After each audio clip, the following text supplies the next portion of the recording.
Allez, on se retrouve pour la suite concernant la Vertex K8400. Donc j'ai lancé quelques impressions qui ont démarré.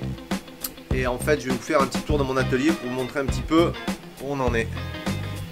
Donc là, après quelques réglages que j'ai dû faire au niveau de l'éperon, tout ça, parce qu'elle faisait énormément de bruit et c'était insupportable à côté du bureau. J'ai réduit pas mal de vitesse, j'ai réaligné le plateau, j'ai changé le débit de la buse parce qu'elle me faisait pas mal de petites boulettes quoi.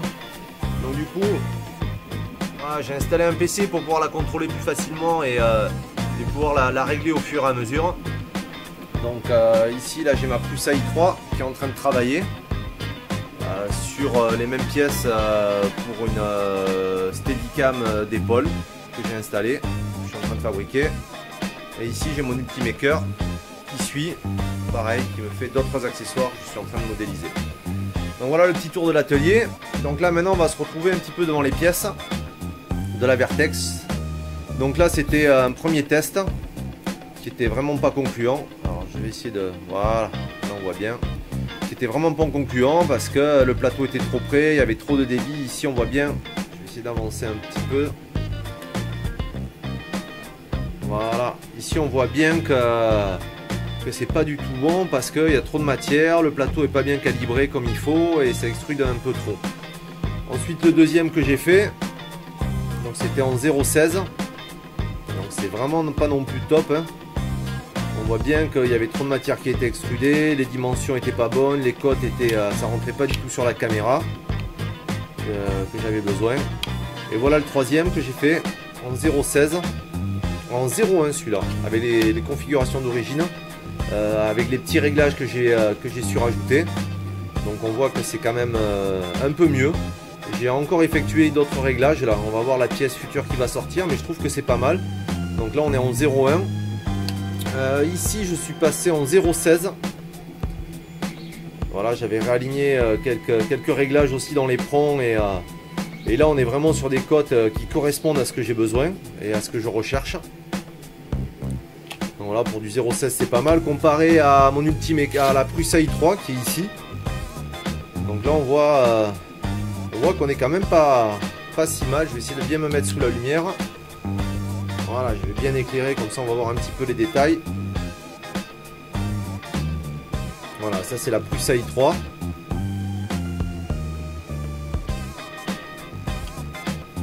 la finition est très bien, hein. Ici aussi, hein. C'est parfait, il n'y a plus rien qui déborde de chaque côté. Ici, pareil, là on est sur du 0,16 sur ma Prusa. Sur la Prusa... Oui, sur ma Prusa. On voit que voilà, j'ai enlevé au cutter hein, parce que le bull trap ça accroche vraiment. On voit qu'à l'intérieur c'est pas du tout la même chose hein, entre les deux. La finition elle est là. Voilà, donc là c'est bien sûr hein, c'est du 0,1. Là c'est 0,16. C'est pas du tout la même chose. À comparer avec l'Ultimaker en 0,16 hein, bon mais on est sur autre chose hein. 0,16 c'est l'Ultimaker, il n'y a rien à faire hein. Elle est vraiment parfaite. Elle vous donne des objets vraiment d'une grande précision. Toujours avec Cura hein. Donc l'avantage de l'Ultimaker c'est qu'elle est prête à l'emploi, on n'a pratiquement rien à faire, alors qu'avec ces imprimantes open source hein, c'est toujours un petit peu la galère quand on est un petit peu novice. On ne sait pas trop ce qu'il faut toucher ni ce qu'il faut faire. Bon, après ça vient avec l'expérience, il faut bien se renseigner sur les forums, bien lire ce qu'il y a, prendre des notes et les relire et apprendre au fur et à mesure que le temps passe hein. Voilà, un petit tour toujours sur la Prusa qui est en train de travailler. Moi je mets pas de grande vitesse parce qu'en fait j'ai remarqué que plus on va vite, moins les éléments sont solides et la matière a tendance à ne pas adhérer entre elles. Donc il vaut mieux avoir des vitesses lentes, qui vont vous permettre d'avoir des objets bien propres, bien alignés, pas de bavure. Voilà, c'est toujours pareil quoi. Plus on veut aller vite, moins les résultats sont bons quoi. Donc là j'ai pris à 0 à 40 en vitesse.